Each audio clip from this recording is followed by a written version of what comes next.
बीजीय व्यंजकों के गुणनखंडन की विधियाँ। आज हम बीजीय व्यंजकों के गुणनखंड की विधियाँ सीखेंगे। कैसे हम बीजीय व्यंजकों के गुणनखंड ज्ञात कर सकते हैं।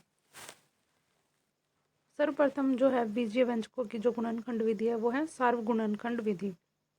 दूसरी विधि है पदों के पुनः समूहन द्वारा गुणनखंड। तीसरी विधि है सर्वसमीकाओं के प्रयोग द्वारा गुणनखंडन। सबसे पहले हम पढ़ेंगे सार्वगुणनखंड विधि क्या होती है, कैसे हम इससे बीजीय व्यंजकों के गुणनखंड निकाल सकते हैं। बीजीय व्यंजकों के उभयनिष्ठ या सार्वगुणनखंड।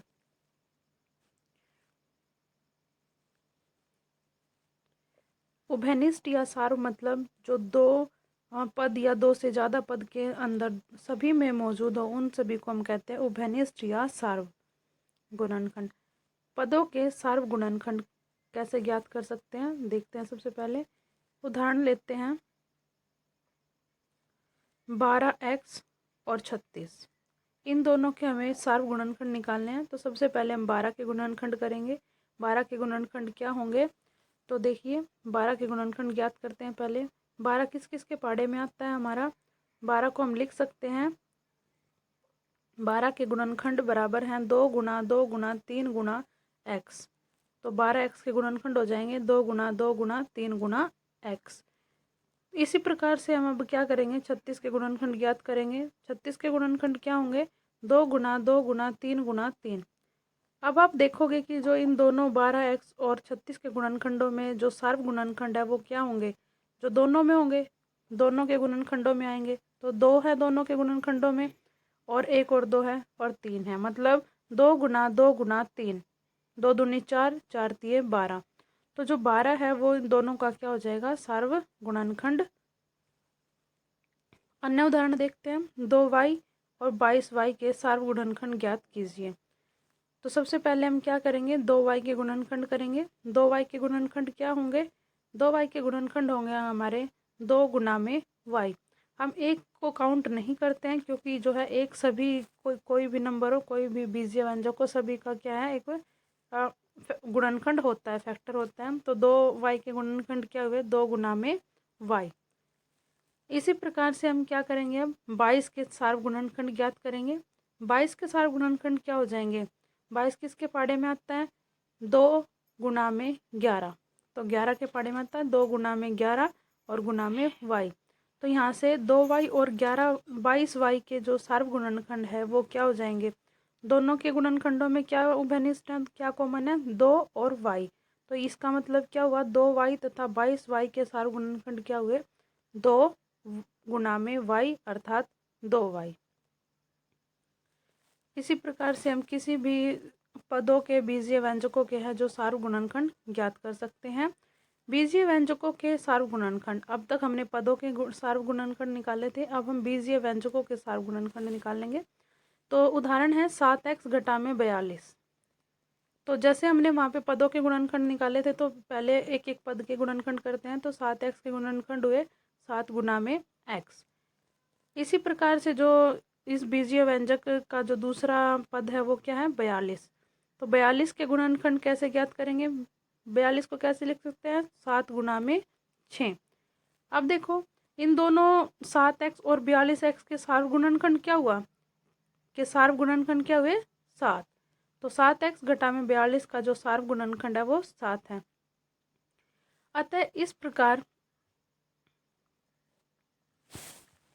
तो ऐसे हम क्या कर सकते हैं, कितने भी पद हो उनके गुणनखंड ज्ञात कर लेंगे। अतः हम 7x घटा 42 के गुणनखंड करके निम्न प्रकार से लिख सकते हैं।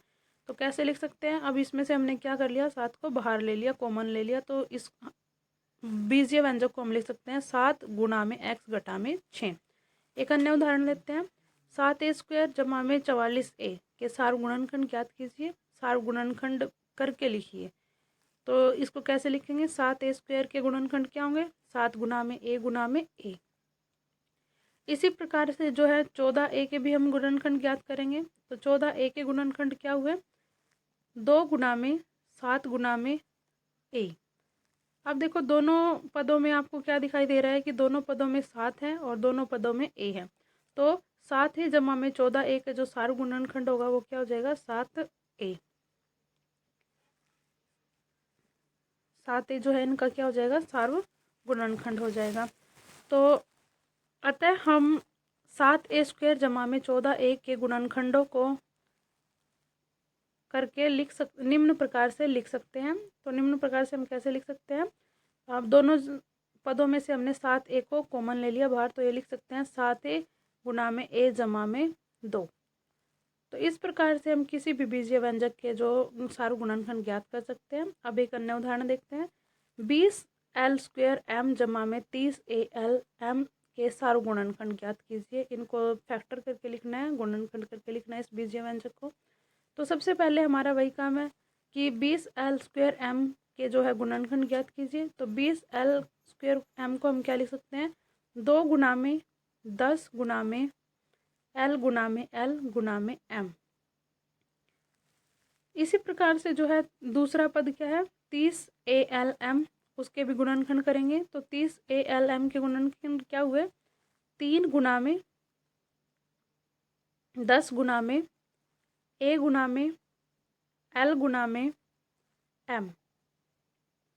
अब देखो इन दोनों पदों के जो गुणनखंड है उनको अगर ध्यान से देखते हैं तो हमें क्या मिलता है कि दोनों पदों में क्या है, 10 है और l है और m है। तो यहाँ से 20l² m जमा में 30al m के सार्वगुणनखंड क्या हुए, 10 गुना l गुना m। तो ये हमारा सार्वगुणनखंड है इन दोनों पदों का। जो सार्वगुणनखंड है उसी को हम क्या ले लेते हैं, बाहर ले लेते हैं, कॉमन ले लेते हैं। अतः हम 20l² m जमा में 30al m को गुणनखंड के रूप में निम्न प्रकार से लिख सकते हैं।